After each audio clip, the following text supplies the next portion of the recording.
Good morning. Happy Friday. Yay, it's Friday. Everybody excited that it's Friday? Yeah, why not, huh? So, good morning. My name is Kerri Wade, and I'm in Chandler, Arizona, where it's cool and sunny and beautiful. And I don't know what the temp's going to be today. 109, 110 probably. I think it was about 111 or so yesterday. And so anyway, this is our summer. We just have to put up with it for a few months, and then we get beautiful weather all the rest of the year. So it's just what we have to do. We get very used to air conditioning. As much as I dislike air conditioning, it's just a fact of life here. So anyway, we're supposed to have some little cooler weather coming this weekend, and so that will be very welcome. Very, very welcome. So I hope everybody's having a great day. I wanted to talk about a couple of things. First of all, as I was getting ready to go on camera, that's why I'm a little bit late here. I don't know, I just felt this real want to go grab one of my rocks, one of my crystals. Isn't that pretty? Look at that. This is selenite, or I'm sorry, celestine. Celestite. Celestite. And I got this at Everything Just Rocks. It's an incredible rock store down in Tempe. Go see Athena over there. She's the owner, and she is an absolute guru when it comes to this stuff. But I don't know, sometimes I like to have a rock with me. I usually have my Shiva Lingam in here. This is a rock actually from India, from a river in India. And it's just a very smooth surface, and it's one of those things I just like to hold sometimes. But the celestite, I grabbed my little handy book because I don't know that much about the crystals. I pick up the ones that call to me. And this one it's beneficial for the arts, worry, conflict resolution, peaceful coexistence, balance, alignment, mental clarity, pain, detoxification, mental torment, eyes, ears, cellular order, muscle tension, and throat. So there you go. I have some crystals that I put underneath my Reiki bed. Actual like big crystals like this and small crystals. And then I also have on my Reiki bed, I have that infrared mat. And it's this incredible mat that has like the photon light therapy. It has the far infrared therapy. It has negative ion therapy. And it has all these crushed crystals within it. It has amethyst, I think it is. Amethyst and taurine and jade in it. And so it has the healing crystals right in that, in addition to the crystals I have underneath the Reiki table. Anyway, that was just like a little side note. This is a great book too if you are interested at all in crystals. It's called the Encyclopedia of Crystals. I know it's backwards on here because I have my camera around backwards. But it has like every kind of rock, and you can like look up by colors or if you want a crystal for like a particular reason, there's an index in the back that you can go and you can look up, like if you want something for fertility. I don't. Maybe you do. You can go and look that up and see what stones are good for that. Actually, the Shiva Lingam is one of them, I know. So I wanted to talk a little bit today about, what am I talking about today? About our belief systems and the emotions that come from our belief systems. The conscious, the subconscious mind, the superconscious mind. There's actually three parts of the mind. The conscious mind is the one that's alert and paying attention and does all of the thinking. It's the one that says, that's wrong, that's right. You're bad if you do this, you're good if you do that. It's the one that's the chatterbox. It never seems to shut up. Your subconscious mind, it's just like this sweet little person in there that has no judgment. I'm like fidgeting around here, sorry guys. It has no judgment. It has no way to distinguish right from wrong. It believes everything that it hears. It believes everything that you tell it. So if your conscious mind is saying, you are an awesome person, the subconscious is like, yes, I'm an awesome person. And it creates from that. You create your life from that. Now, how many of us tell ourselves that all the time, right? Usually we tell ourselves more negative things. And, you tell ourselves things like, ugh, I'm getting so old. I can't do that anymore because I am too old to do that. The subconscious mind goes, yes, you're too old to do that. Let's make that happen. And so it doesn't distinguish right from wrong. It doesn't know the difference. It just believes everything that you feed it. And the superconscious, by the way, is like the universal mind. That is the part of your mind that is linked with everything else in the universe.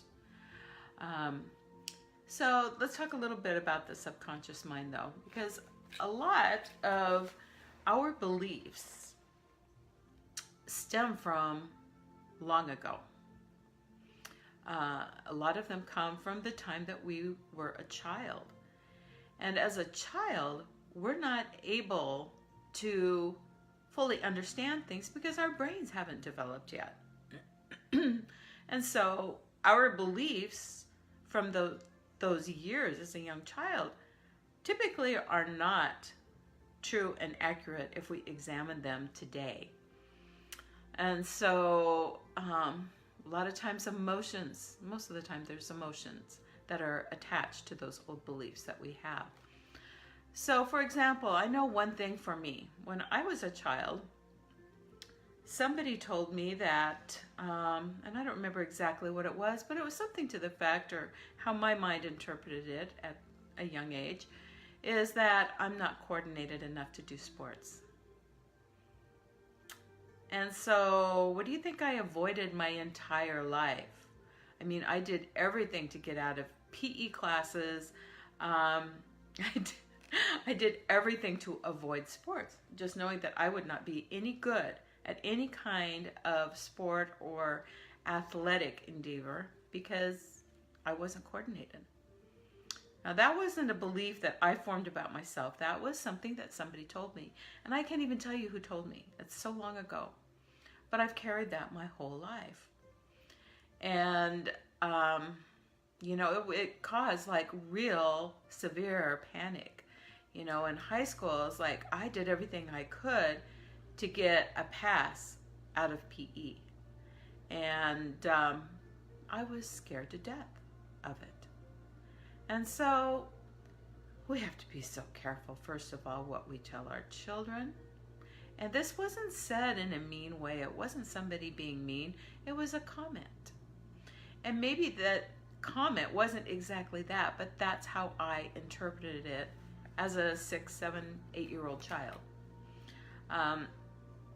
And so we hold on to these old beliefs that may or may not be accurate.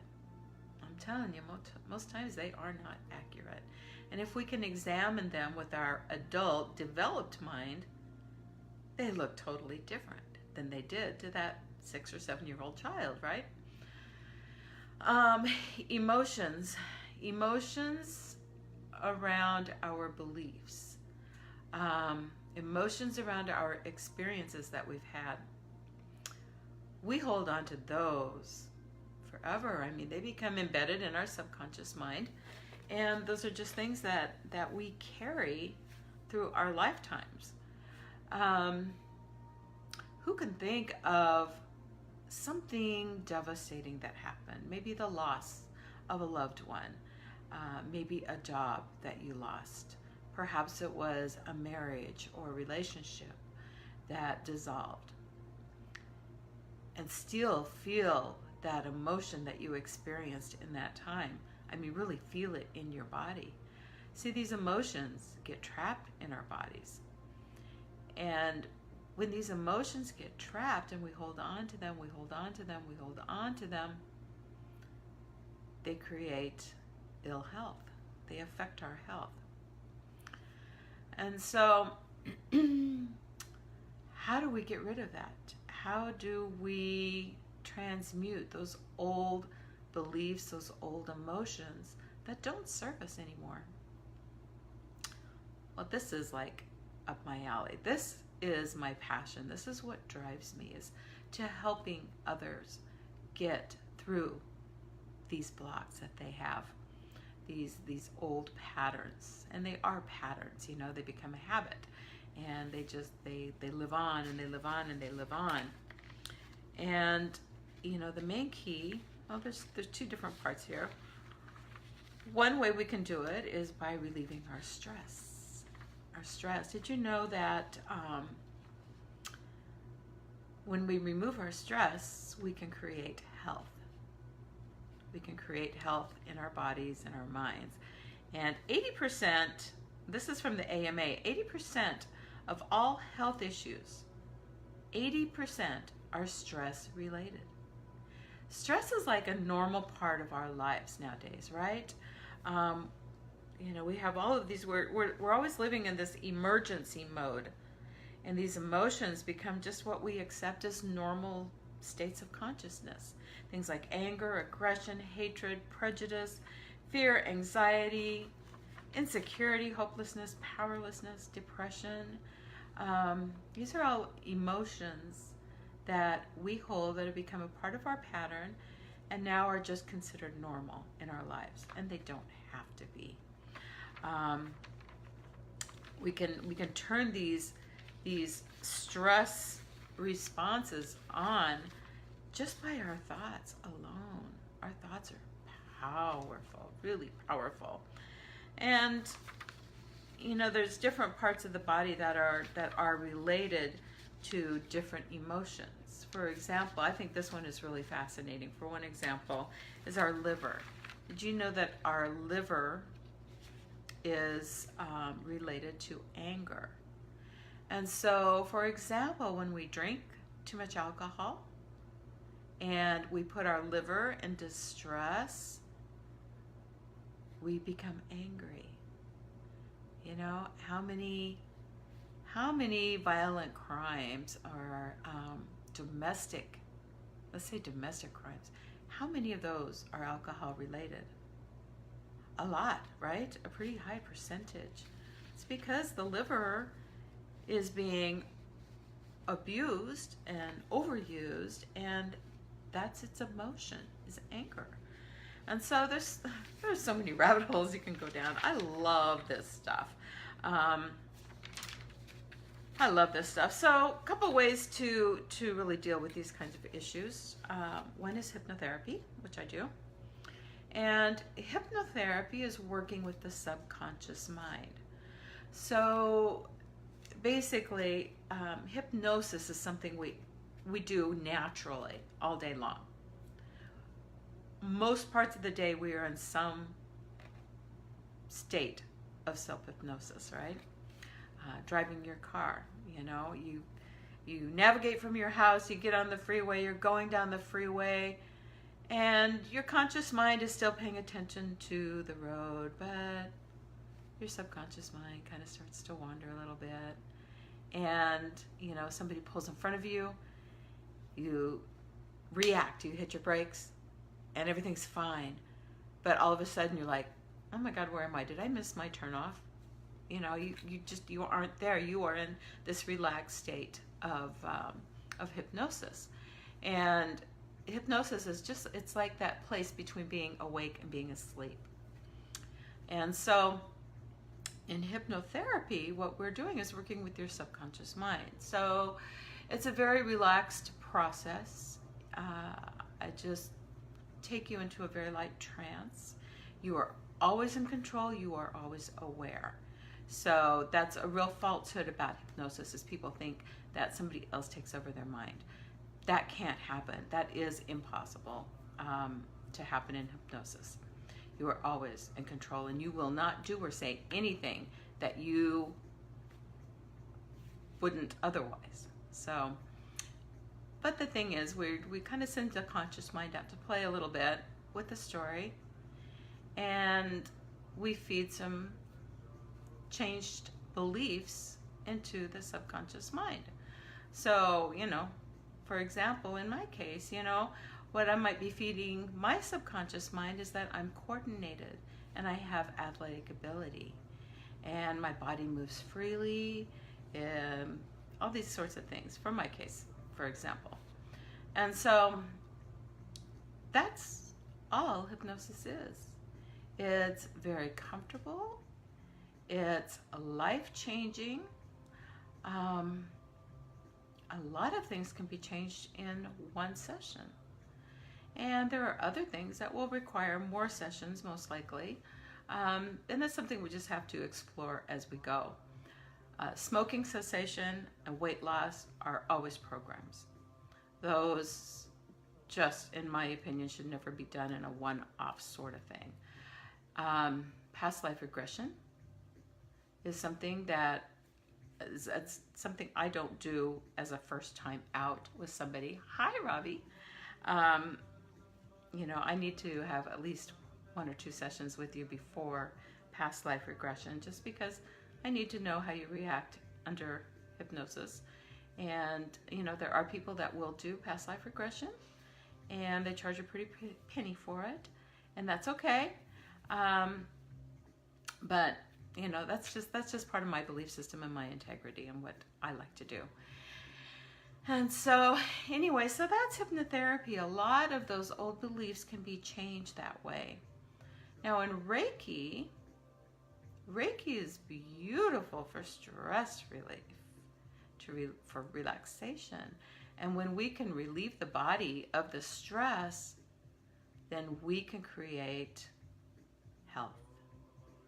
We can correct some of those old issues that are binding you down, right? Now, here's the real beauty, is combining the two, using both.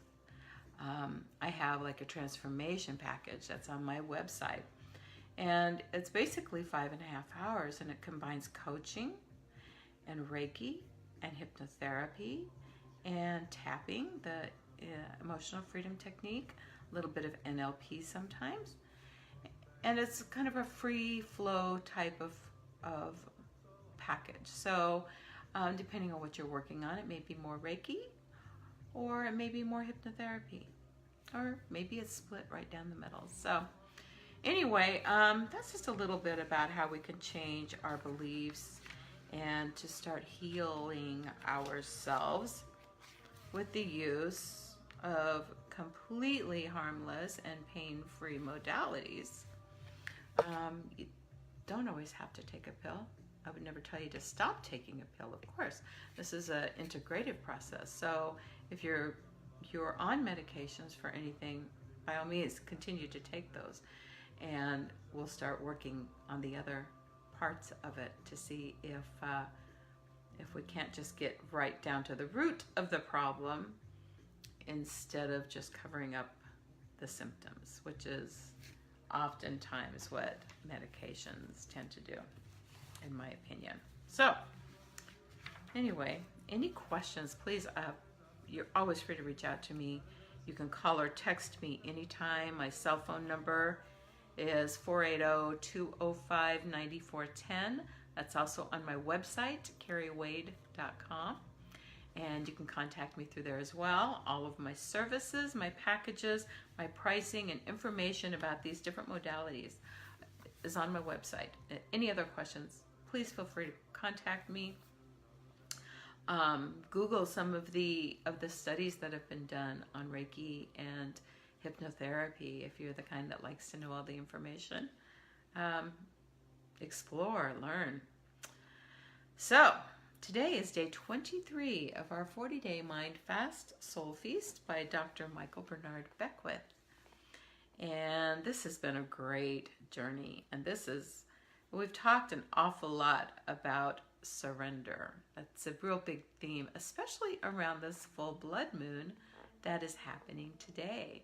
It actually will, the lunar eclipse will take place at about 1:30 p.m. today, Arizona time, which we are currently the same as Pacific time because we don't go on daylight savings here. And so we won't get to see that lunar eclipse unless we watch it on CNN or something. I'm sure they'll have it from the other side of the globe. But this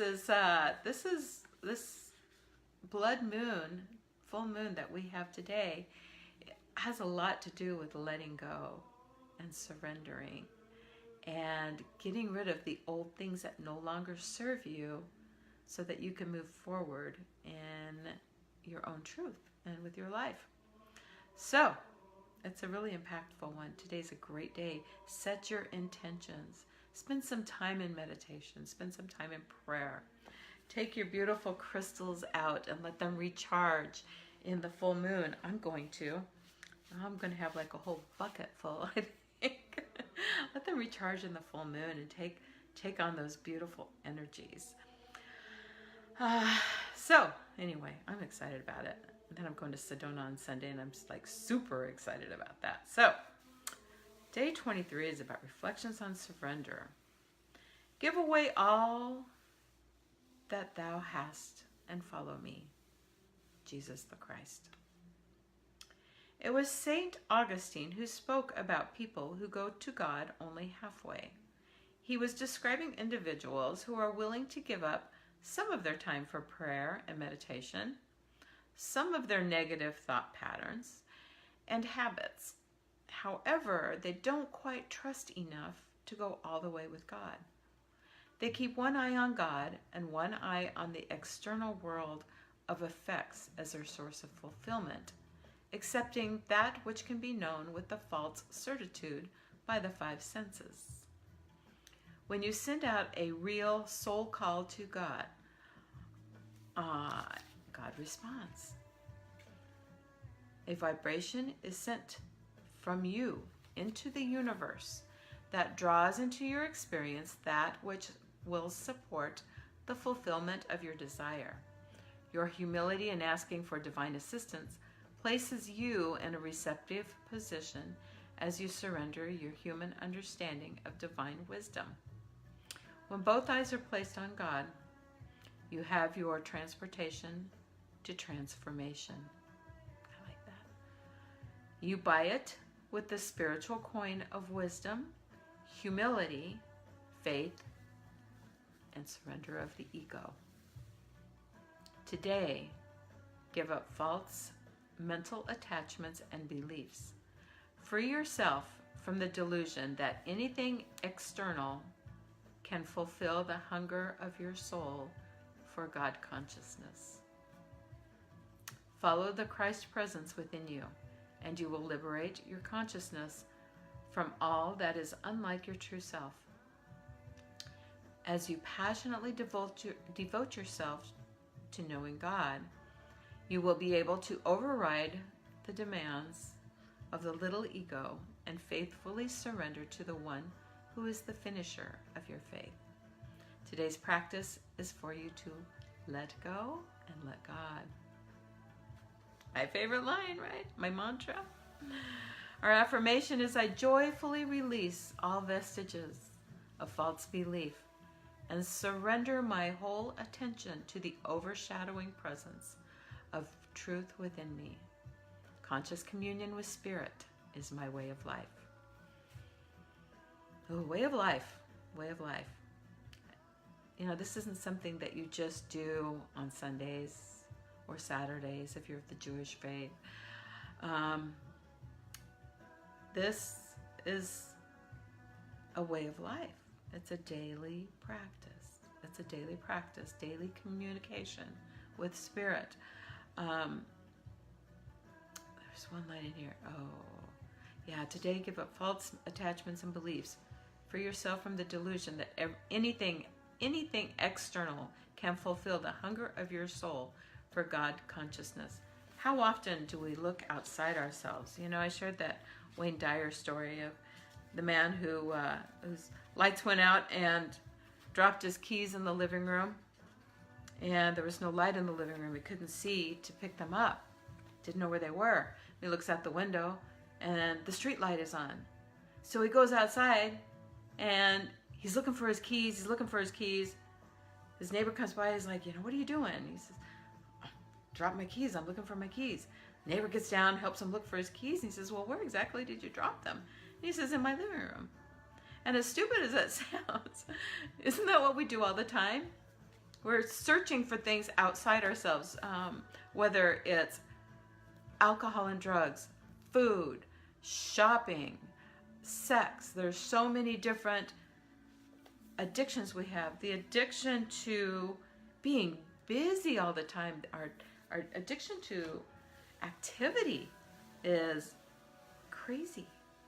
And so we have to let go of those things outside of ourselves, because that's not what's going to serve us. That's not what's going to help us connect with our own spirit, with our higher source, that energy called God. And so, anyway, great food for thought today. Enjoy this full blood moon tonight. And be sure to go outside and look at Mars. Oh my gosh. I went outside last night and you can see it. It's in the southeast, and it'll be like kind of like under where the moon is. It's the closest that it is going to be for many years. It hasn't been this close since, I think it's 2003. It was this close before. So it's very, very visible in the sky, and it's beautiful. So make sure you do that tonight. Go out and take a look at Mars in the full moon. Take your crystals and all your beautiful gems. Take them outside and let them recharge. Soak up all that good, clean energy from the full moon. And have a great Friday, rolling into the weekend. I'm excited. I got hypnotherapy appointments coming up today. And it's going to be a great day. I'll see you all tomorrow morning, 7:30ish. I love you. Peace and blessings.